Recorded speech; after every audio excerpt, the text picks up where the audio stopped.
Maniga Tambose Kunabaria Choku Tamari Tambose Chow Machimache Lungas in the Sesavio Shinlin Tibia Kevari Kini Sin Jayo de Dai No So Tambose Board Upekkha Sambojjhanga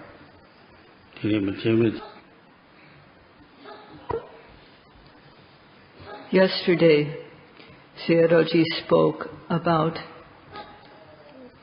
one of the factors called Sambojjhanga, Samadhi Sambojjhanga, neither briefly nor elaborately, in connection with the work of practice. Today, he has come to the last of the 7 Sambojjhangas, Upekkha Sambojjhanga. And he will cover this too in a way that is not too brief, not too elaborate, combining theory and practice. If one were to elaborate, it would take a long time. And Sayadaw has been speaking in this way so that one can know both from a theoretical and a practical standpoint what these factors are, so that one will recognize them. And he's doing this to the extent of his abilities to teach what the Buddha taught, as instructed by the late Most Venerable Mahasi Sayadaw, in order to show the virtues of the Dhamma, and so that Dhamma blood will be generated, developed, and we will become Dhamma relatives. If the Dhamma family grows to become numerous, then there's sure to be world peace. And Sayadaw has no other hope than that.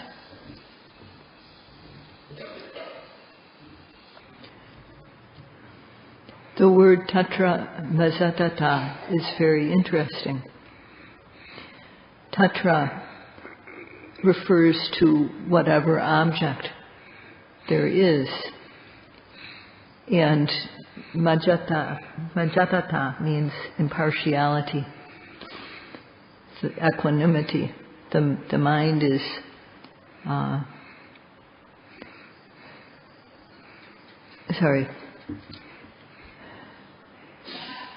the mind is not going to leaning to one side or another, no matter what the object is. This is equanimity. And there are 10, or upekkha, and there are 10 kinds of upekkha described in the texts. The type of upekkha that is meant here is tatra majatata upekkha.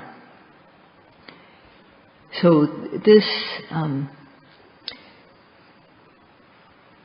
the mind and matter that really exist, which are related as cause and effect, are always occurring at the 6 sense doors: the eyes, ears, nose, tongue, tongue, body, mind.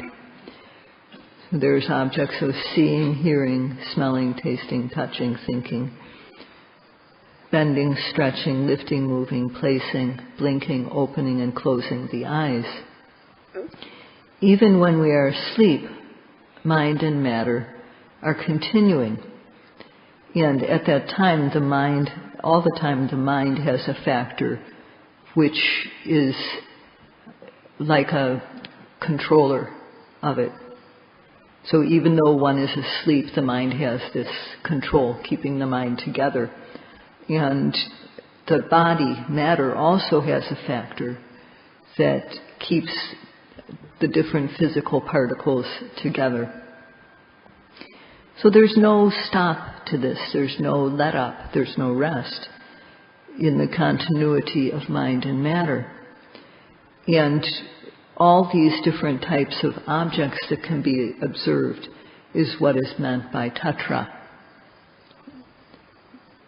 And if there's no mental energy, if the mind doesn't have any energy, then there will be partiality.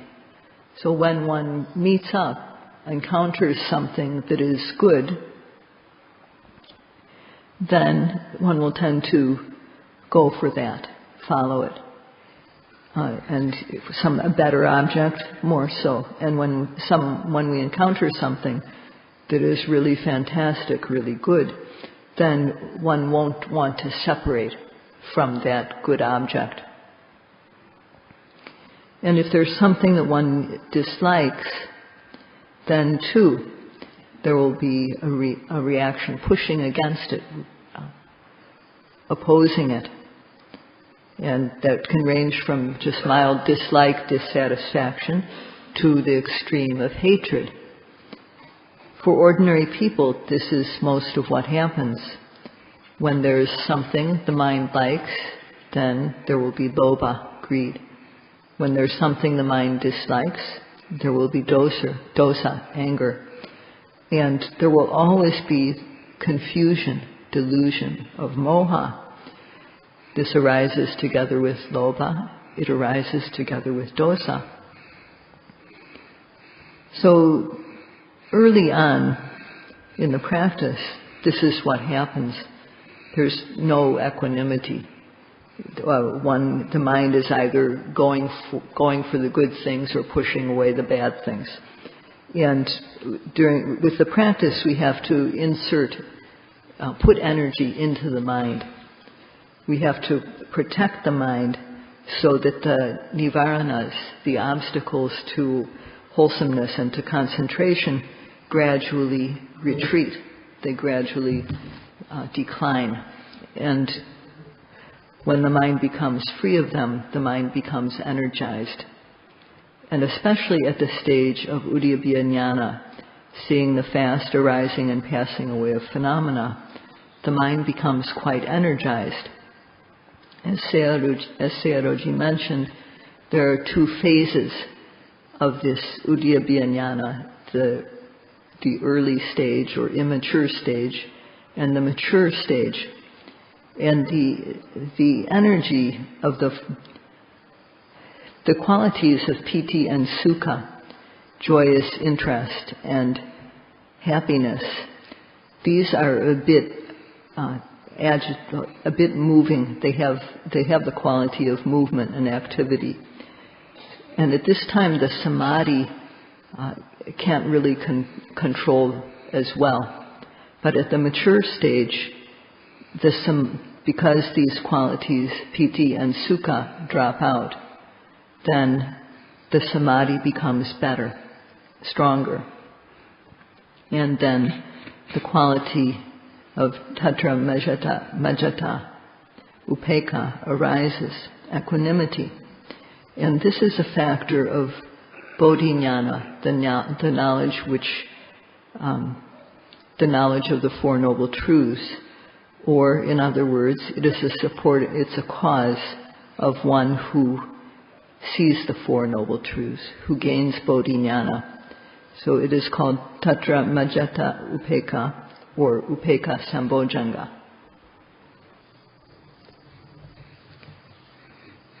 Among the 7 Sambojjhangas, except for the last one, the others can be divided into 3 groups of 2.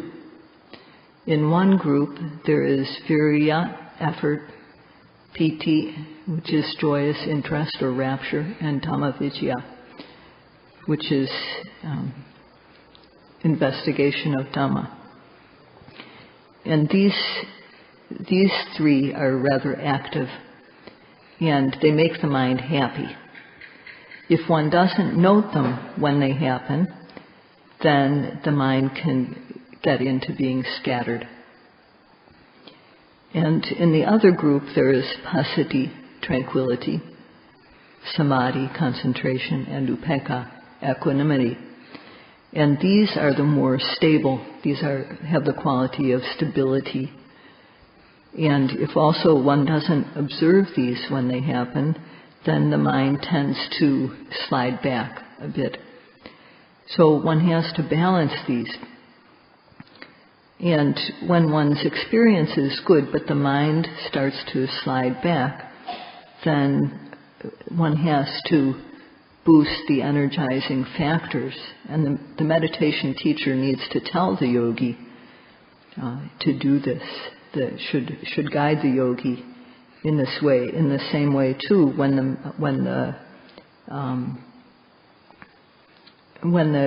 the mind gets into being scattered, the teacher also has to do the same. So it's important to speak about how virya arises, how piti arises, how dhamma vicaya arises. And it's also important to say how passaddhi comes about, how samadhi comes about, how upekkha comes about. And this is what is called in Pali bojjhangancha anupawuttanantaya. That means that the factors of of bodhinyana, the causes for bodhinyana, they need to be balanced appropriately. And the guidance of the meditation teacher is very important at this point. Yes, at this stage in the practice. So there are these two groups, the energetic bojjhangas and the peaceful bojjhangas. And when they're out of balance, an example of what this is like is in the old days when people would go on a trip, they would harness up 2 horses to the carriage and then go along with the horses pulling.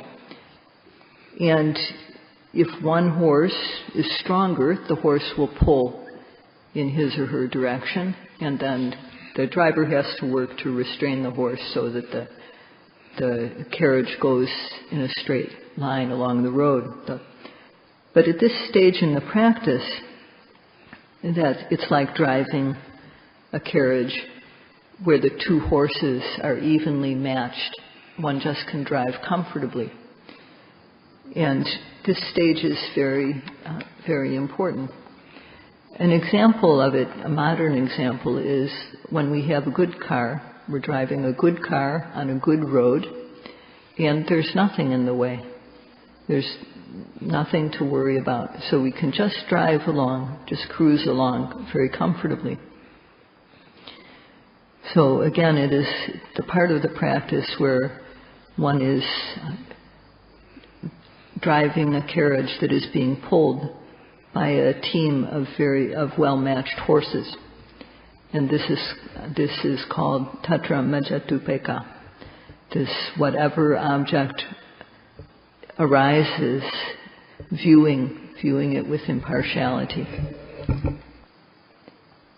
If one reaches this stage, a yogi can experience the overcoming of chronic diseases that he or she has had to begin with. In the time of the Buddha,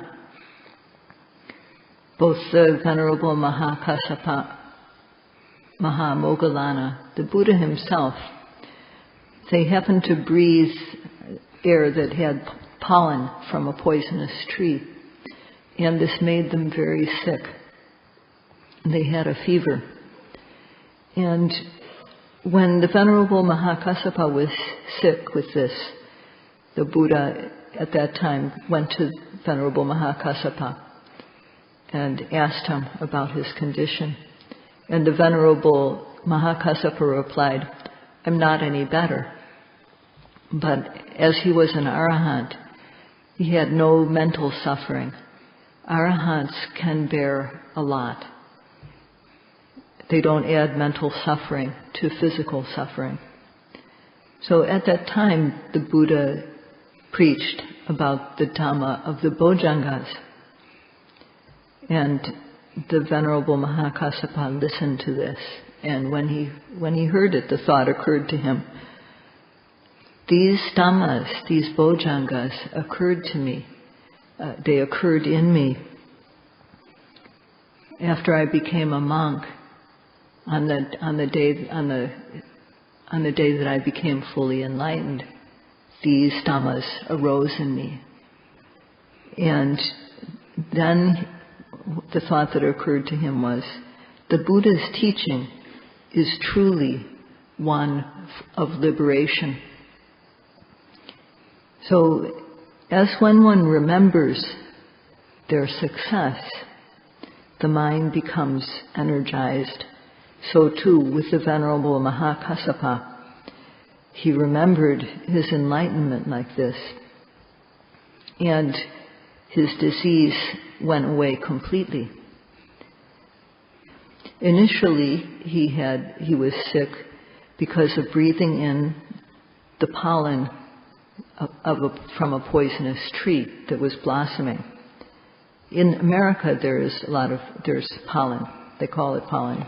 And when in areas where there's a lot of pollen, then it makes it hard to breathe, and it can make one feel quite sick. So this is similar to the disease that the Venerable Mahakassapa was experiencing. So he listened to the Dhamma of the Bojjhangas that the Buddha preached, and he remembered, these occurred in me. And at that, piti, joyous interest, rapture, arose, and his disease disappeared. So it has this power. One who practices according to the method of practice, and one comes to know the virtue of the Dhamma, which elevates and bears the practitioner. Such a person listens respectfully to the Dhamma. And while listening to the Dhamma, one compares what is heard with one's own experience. And if it matches, then one feels joy. This happens.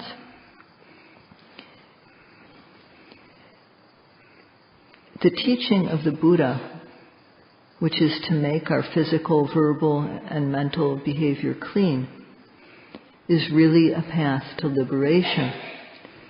So one will come to decide this for oneself, not because of thinking about it, not because of reflecting on it or reading books or hearing about it, but one will decide this because it is what one has experienced.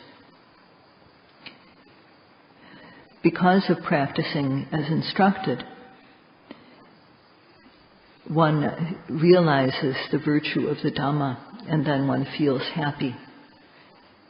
This happiness one feels one moment after another. And because of this mind, rupa, or matter, becomes very clean. And especially the blood. It is said, lohitang pasidi. The blood circulates well throughout the body.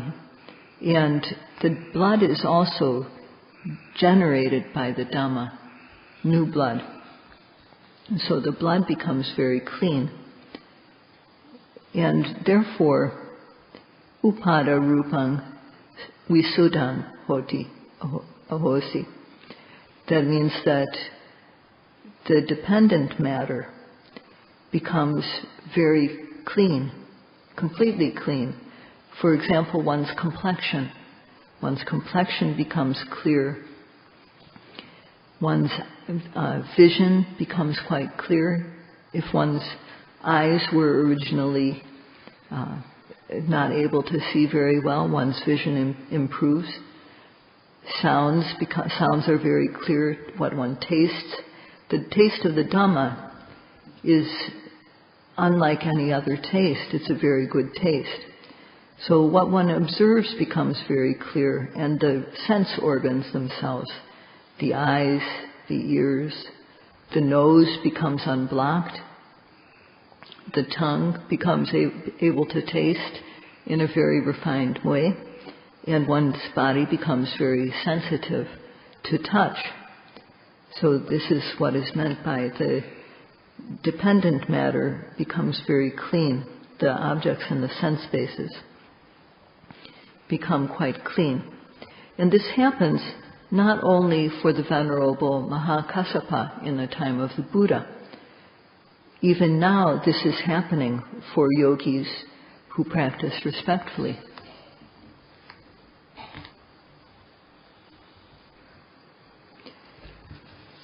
Because the momentum is good of this, because of the influence of this mind, also what happens in the case of, as it says in the text, that just the way a drop of water slides off the leaf of a water lily, so too the disease that the Mahakassapa had been suffering from, it didn't progress, but it just left his body, just in the same way. It didn't stick.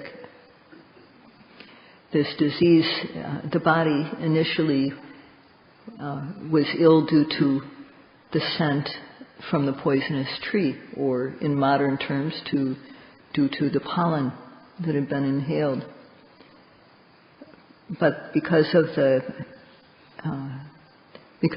joy, the disease left his body. And this Dhamma, when one practices, and greed, hatred, and delusion are removed to some extent, to whatever extent they are, the mind that arises causes the blood to become clean. And because this clean blood circulates well throughout the body, it aids in generating new materiality, the new cells that arise because of this purified blood, with the help of this purified blood, are very, very good. And that is how the disease is overcome. It's quite amazing.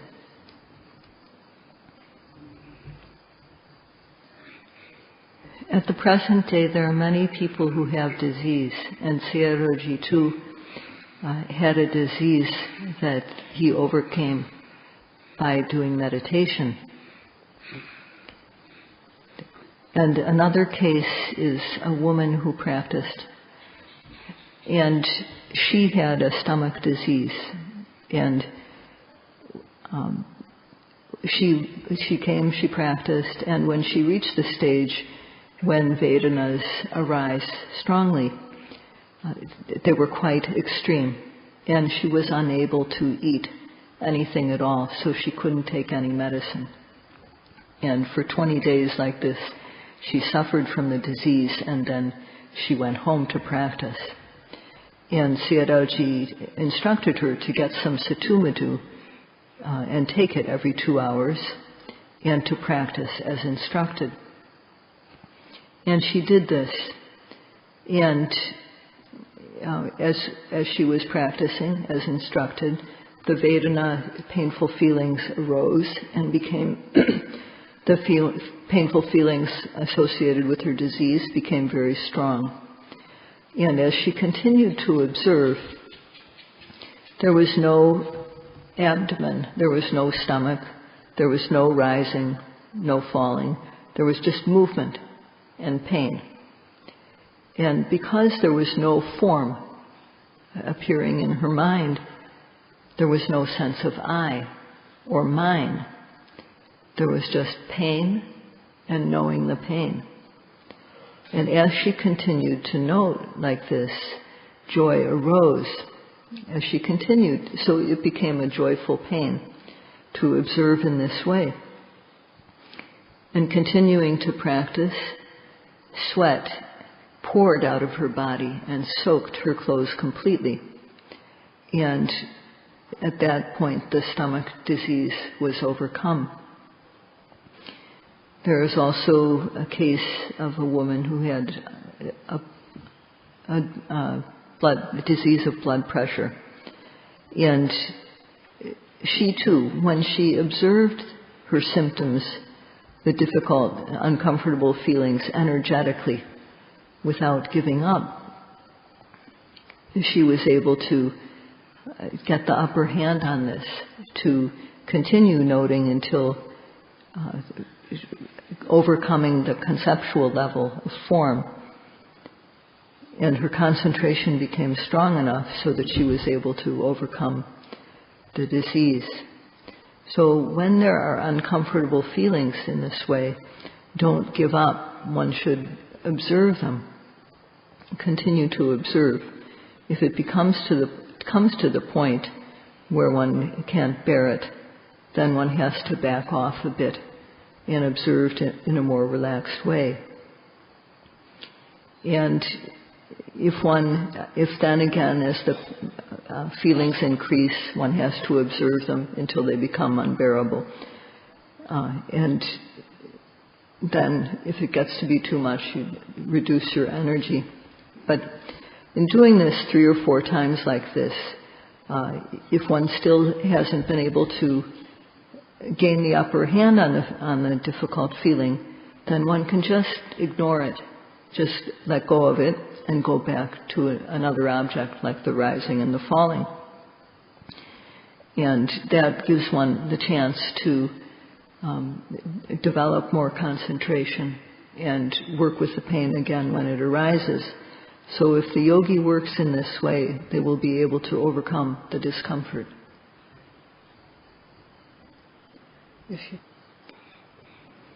Before one reaches this stage, the yogis, sometimes the noting goes well and sometimes the noting is bad.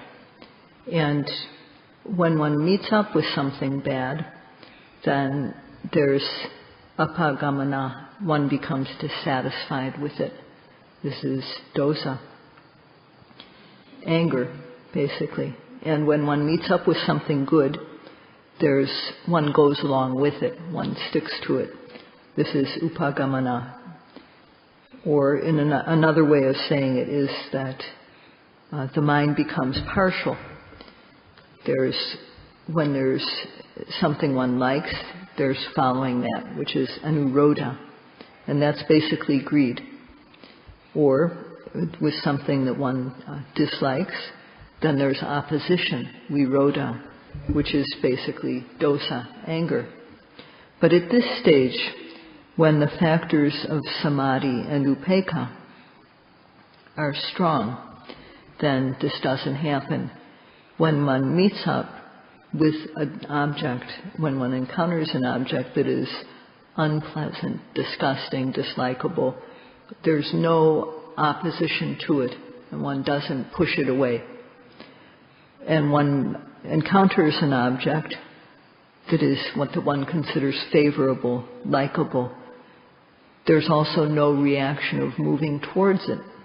The mind falls in the middle. The mind is equanimous in the face of all these objects. And if one continues in the practice, this is what one experiences most of the time.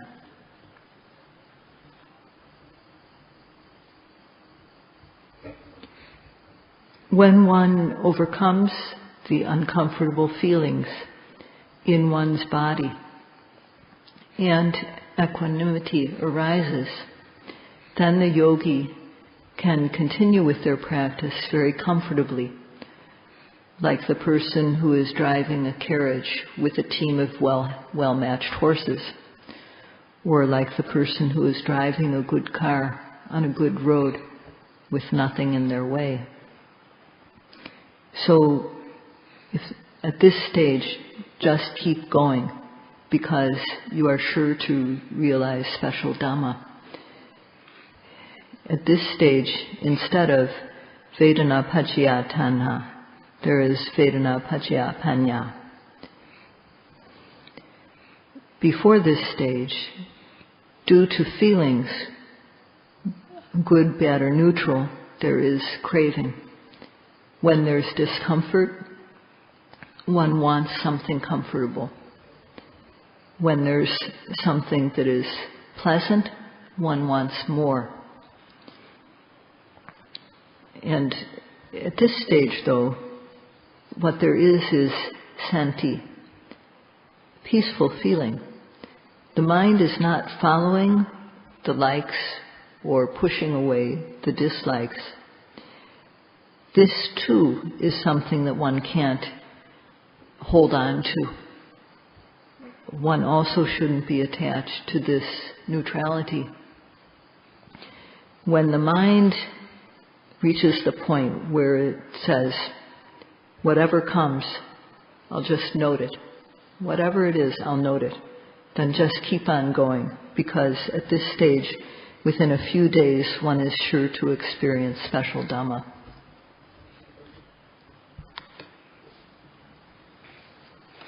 These Dhammas of the Bojjhangas, when do they start to come into the yogi's mind? Some meditation teachers say these are present from the start of the practice. How can they possibly be present at the start, before Citta Visuddhi, purity of mind, has occurred? These Bojjhangas, they don't occur at the stage where one sees the difference between nama and rupa. They haven't occurred yet. They haven't occurred when one starts to see how nama and rupa, mind and matter, are related as cause and effect. And they haven't even occurred when one sees how mind and matter, which are related as cause and effect, are not permanent. They are suffering, and they are mere process without a self, although there's the bit of a glimpse at this point. But when Vedanas have been overcome, and one sees how the old is continually replaced by the new in a very quick way, then the Bojjhangas are arising. Piti, Passaddhi, and so on. When Upekkha arises, Piti and Sukha are no longer present. And with the arising of Upekkha, then the Sambojjhangas, these factors, are complete. So the yogis should understand this from the standpoint of theory as well as practice. Today there is no more time to discuss this, so Sayadaw will speak about it tomorrow. That's all for today.